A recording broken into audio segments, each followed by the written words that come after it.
leaders nyo kanina, gumawa sila ng pinakamataas sa matibay na tower.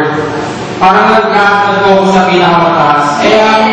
Ang reflection kasi reflection nito, ng mga ginawa natin activities, wala lang, palat lang. Hindi, joke lang.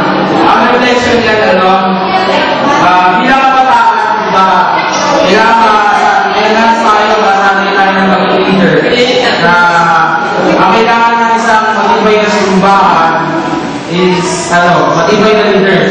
Yun na niliwanag doon. Kaya,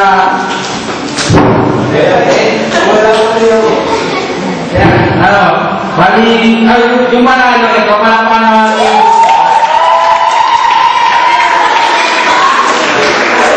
kaya kapag ako po yung leader sa harap, tapos konting sharing